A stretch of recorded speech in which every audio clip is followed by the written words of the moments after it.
Now look at Part 1. Part 1. IELTS practice. Questions 1 to 6. You will hear a telephone conversation about studying abroad. You should answer the questions as you listen because you will not hear the recording a second time. First, you have some time to look at questions 1 to 6.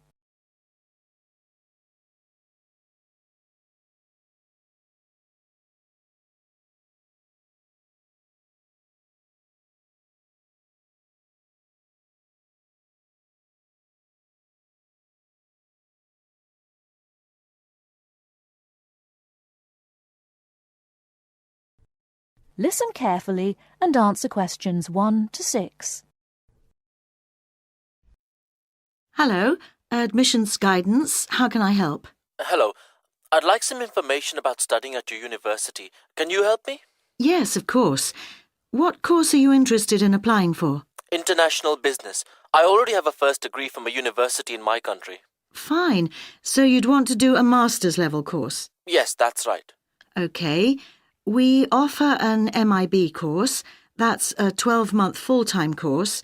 I can send you details of that course, or you can download a PDF file from our website. Could you put it in the post, please? I don't have access to the internet at the moment. Could you tell me what qualifications I need for that course? Yes, for the MIB, you need a first degree. The minimum qualification is a 2-1 or a first. Okay. And in English language, you need a score of 7 or above in IELTS. That's not a problem. I have a 9. That's fine. Could you tell me the course hours and the semester dates, please? Yes, there's a total of 10 hours of lectures, seminars and tutorials a week, and there's an extended stay abroad at the beginning of the second semester. That involves spending a month at the national head office of a multinational corporation. Okay. And the semester dates are... just a moment...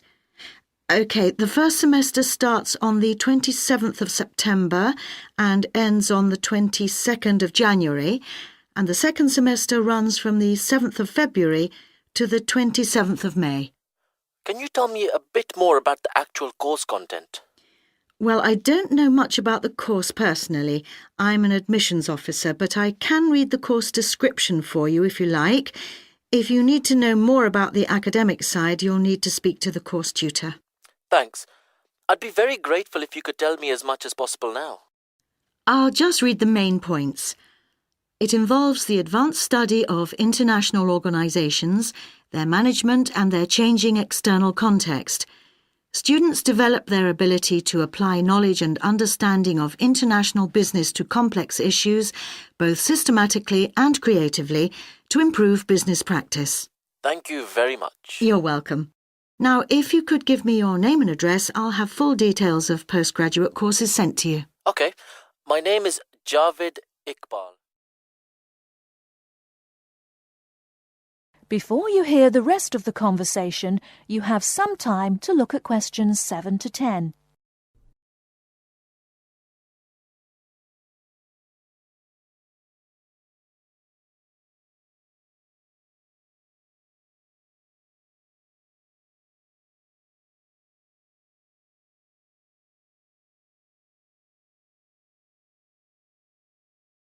Now listen and answer questions 7 to 10. Okay. My name is Javed Iqbal. That's JAVED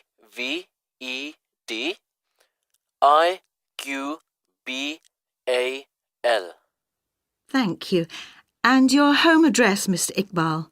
It's Aga Khan Road, Shalimar 5, Islamabad, Pakistan. Thank you. And could I ask you 1 or 2 more questions for our records? Yes, of course. What was your first degree in? I did economics. I got a first-class degree. And where did you study? At the university here in Islamabad. OK. Now, you said you had an IELTS level 9. Could I ask what your first language is? Actually, I'm bilingual in Urdu and English. Thank you very much. I'll put full details in the post today. Thank you. And thanks for all the information. Not at all, Mr. Iqbal. Thank you for calling. That is the end of Part 1. You now have half a minute to check your answers.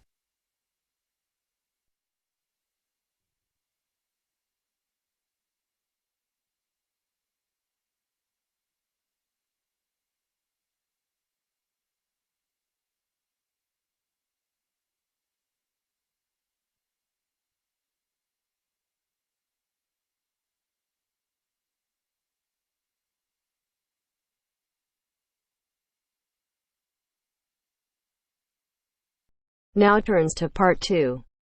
Part 2. You'll hear two university students discussing a social science lecture they attended. First, look at questions 11 to 14.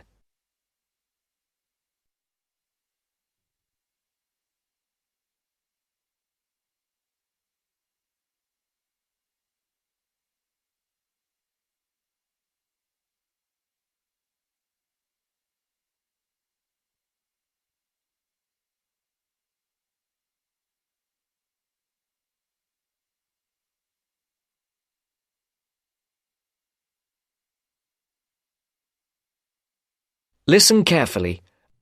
Did you go to the first social science lecture yesterday? Yeah. Didn't you see me there? No. I was trying so hard to understand the lecturer. What didn't you understand? A lot of it, really.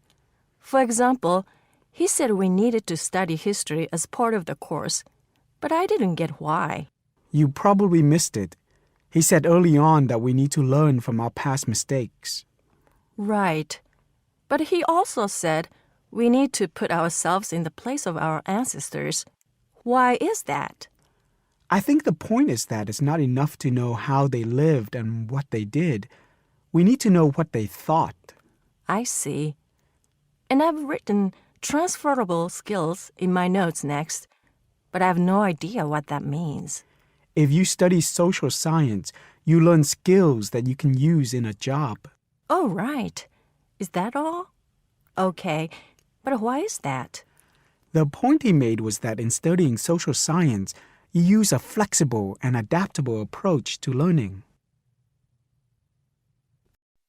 Before the broadcast continues, look at questions 15 to 20.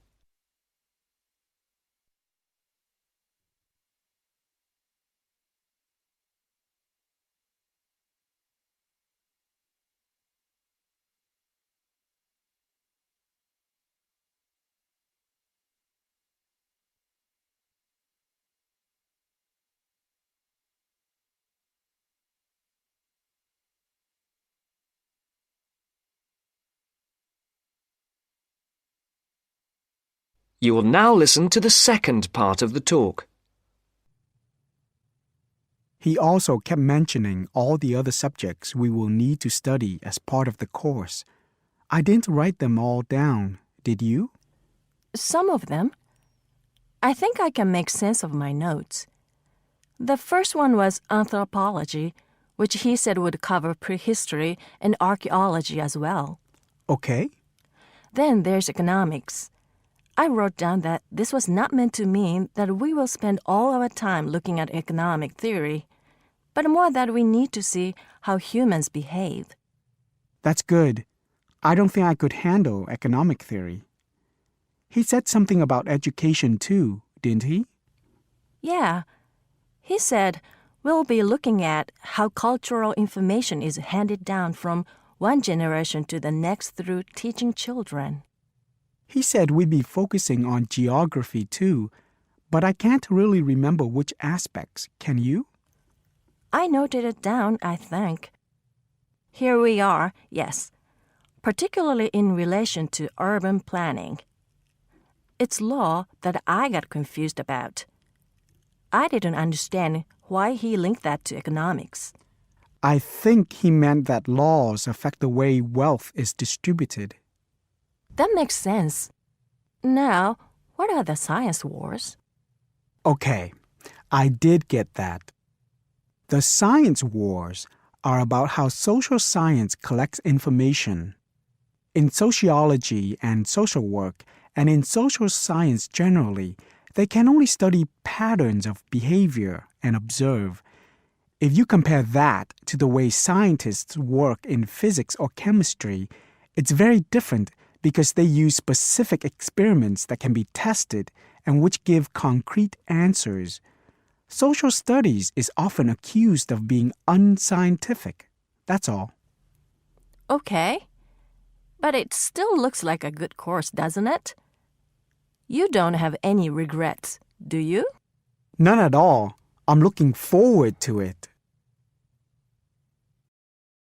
That is the end of part 2. You now have half a minute to check your answers.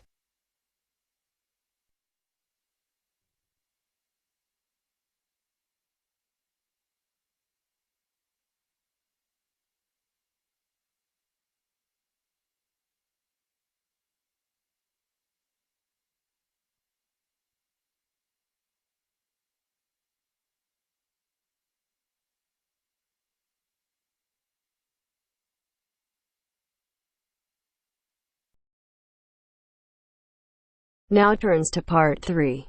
Part 3. You will hear two students, Ramil and Kirsten, discussing presenting a paper at an architecture conference. You now have 30 seconds to read questions 21 to 28.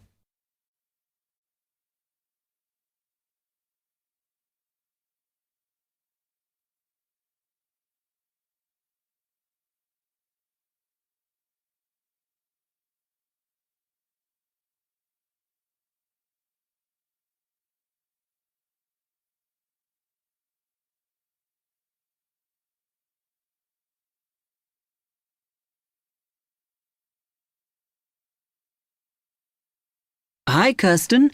Have you heard about that architecture conference in Oxford at the end of the year? Yeah, I saw the leaflet on the notice board. As it's my final year, I ought to try giving a paper, but I've got no idea how to go about it. Oh, I think you should go for it. I did one last year. It's quite straightforward. First of all, you need to see what the conference themes are. You know, what topics they're covering. You can do that by looking it up on the website. You need to submit a paper that falls into one of the categories they give you. Oh, that may give me some ideas. Then, while you're doing that, you should also have a look at the information on how to submit your paper. The rules, if you like, such as the length. It's important you follow those. I see. And then I suppose the next stage is to start writing it up. I'd like to use it as an opportunity to propose some future work, but I understand it must be based on current work. Still, there's plenty to choose from.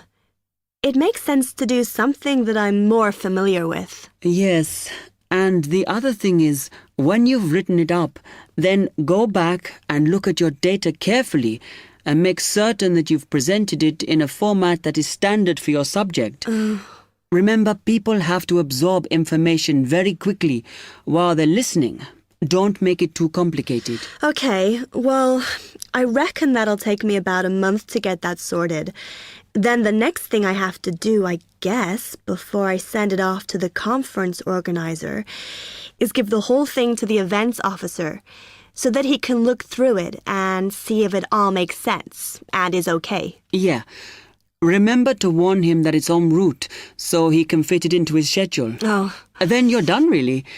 All you have to do after that is to go through it and sort out any changes you need to make.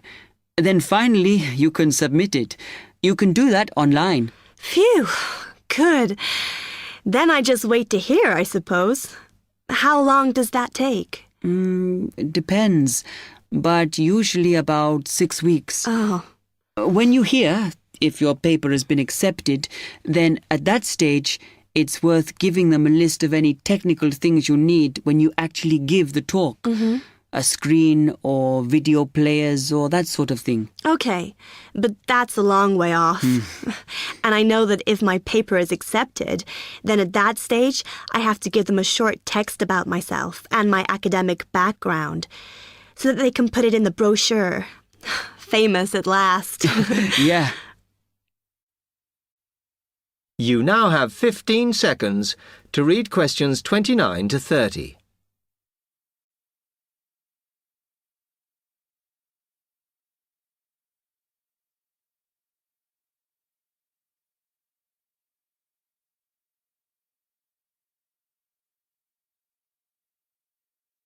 Right, well, I've got to get a couple of things sorted if I'm going to get this paper completed. Have you got enough data? Possibly. I'd like to reinforce some of it, though, so I thought I'd send out some more questionnaires.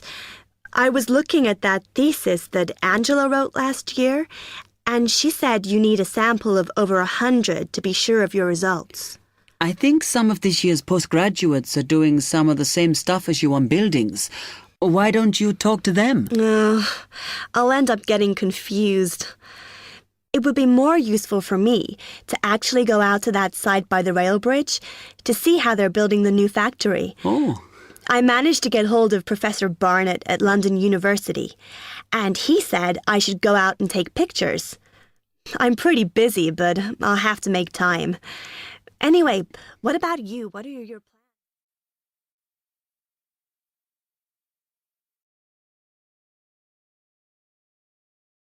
That is the end of part 3. You now have half a minute to check your answers.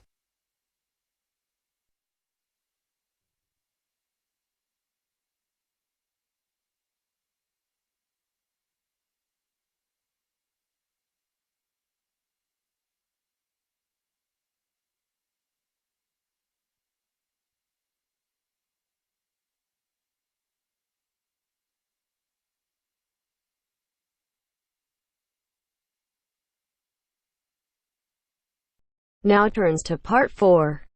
Part 4. Now listen to the second part of the lecture. As you listen, complete the notes below. First, you have some time to look at questions 31 to 40.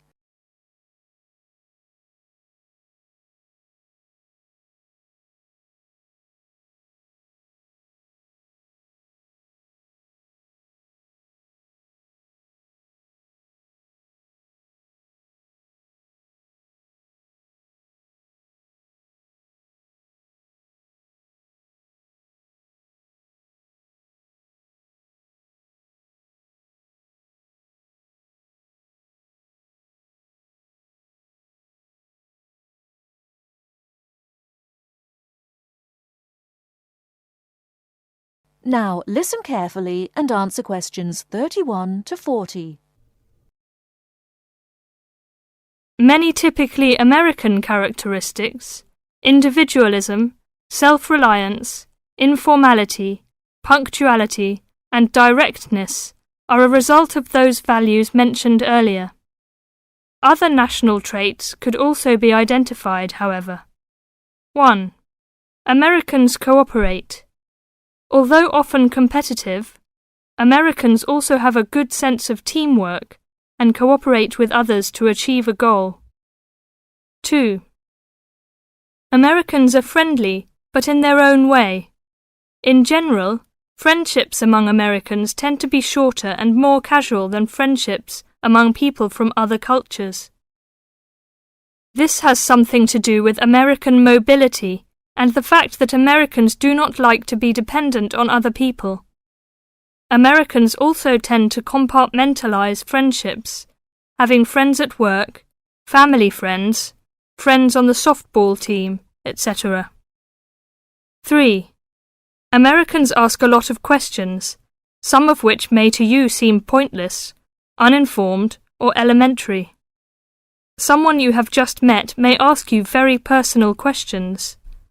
No impertinence is intended. The questions usually grow out of a genuine interest. 4. Americans tend to be internationally naive. Many Americans are not very knowledgeable about international geography or world affairs. They may ask uninformed questions about current events and may display ignorance of world geography. Because the US is not surrounded by many other nations, some Americans tend to ignore the world. 5. Silence makes Americans nervous. Americans are not comfortable with silence. They would rather talk about the weather than deal with silence in a conversation. 6. Americans are open and usually eager to explain. If you do not understand certain behavior or want to know what makes Americans tick, do not hesitate to ask questions. Just as values and traits differ somewhat from one culture to another, so do the personal habits associated with good manners and courtesy. While very often there does not seem to be any particular reason why a particular way of doing something is considered good manners, observing these cultural rules will make Americans more comfortable with you, and therefore you with them. It is, of course, impossible to cover all the possibilities here. If you are unsure in a situation, just ask. Americans like to be helpful. 1. Queuing up or lining up is essential. Courtesy requires that you do not push from behind, stand next to the person being helped, or cut into a line. If you should accidentally bump someone, you should say, "Excuse me." 2. Americans blow their noses into a tissue. Spitting, clearing phlegm, or sniffing as from a cold are considered rude. 3. It is considered poor manners to slurp, chew noisily, or open your mouth while chewing. 4. Questions are seen as a good way of getting acquainted, but questions about a person's age, financial affairs, cost of clothing or personal belongings, religious affiliations and sex life are considered too personal for questioning, except between very close friends. 5. Men generally do not hold hands or link arms in public with other men. This is somewhat more acceptable between women and quite common between men and women. Now, a few words about personal safety. Unfortunately, in the US one must be aware of crimes. It is wise to be especially careful until you are familiar with the community in which you live. Remember that good judgment and common sense can significantly reduce chances of having an unpleasant and perhaps harmful experience. Basic safety rules include the following. 1. Do not walk alone at night. 2. When you leave your room, apartment, or automobile, make sure that all doors are locked and all windows are secured. 3. Do not carry too much cash or wear jewellery of great value. 4. Never accept a ride from a stranger. Do not hitchhike and do not pick up hitchhikers. 5. Be careful of purses and wallets, especially in crowded metropolitan areas, where there may be purse snatchers and pickpockets. 6. If a robber threatens you, at home or on the street, try not to resist unless you feel that your life is in danger and you must fight or run away. Give up your valuables as calmly as you can and observe as much as possible about the robber to tell the police when you report the crime. A final note. Keep an open mind. Don't judge what you see as right or wrong, but make it a challenge to try to understand the variety of American behaviours which you may observe. You certainly do not have to participate in something you disagree with, but you can try to understand it. This will help you build an attitude of intelligent and liberated respect for cultures, both your own and others. That is the end of part 4. You now have half a minute to check your answers.